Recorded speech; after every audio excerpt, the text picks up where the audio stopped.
right, hello wine drinking people. Today is Wednesday, January 14th, and hard to imagine it's halfway through the month of January already with just one Wine Watch event.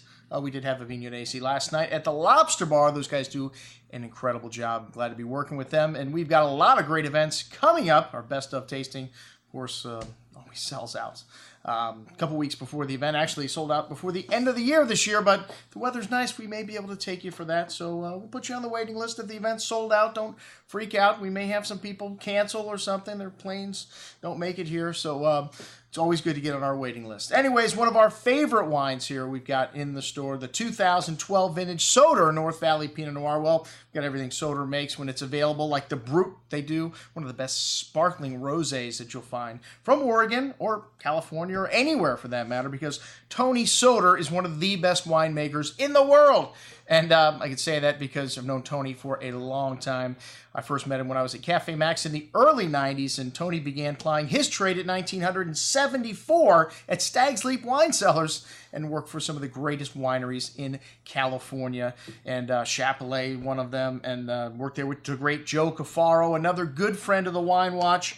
And then he decided after working for some big names, hey, I'm going to put my shingle out there as a consultant in 1981. And let's see, he worked for Arajo, he worked for Dalaval, he worked for Moraga, one of the only high-end wineries outside of LA that you'll find, and Niebaum, Coppola, Spotswood, Villader. He and David Abreu planted the vineyard, Villader's vineyard. And, you know, like I said, at one time he had a lot of hats on and decided to slow things down and turn things over to his consulting partner, Mia Klein, who's still working in Napa Valley for some top-level names, and move up north to Oregon. His true love was Pinot Noir, and he founded his own label in the early 90s, I think 1991 or 92, and Etude Winery, and sold that off to Beringer in 2001.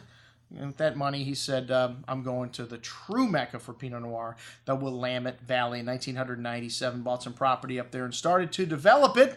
And his first wines were very good, but they were not from his estate vineyard, the Beacon Hill. I remember the 2002 well. We sold a ton of that wine. I think they said we sold more than they did on their mailing list that year. But like I said, we've been big Soter fans for a long time. So, of course, you know, when Tony moved, we were going to be big supporters from day one. And this 2012 North Valley, my top pick for Pinot Noir from Oregon from 2012. And all right, the Wine Spectator already picked his top-level Pinot that he does as their top wine, his Mineral Springs. They give it 95 points, and, well, we don't have this on this offer, but we have everything else, and this is a great little wine, 2012 being regarded as one of the greatest vintages in the history of the Willamette, and this wine's got a blend of North Valley Vineyards fruit, including some Beacon Hill, some Momtazi, some Zenith Clown, some Vista Hill, some top-level vineyards in here, and just a beautifully complex Pinot. A lot of bright, ripe raspberry and cherry fruits, some nice earthy tones there as well,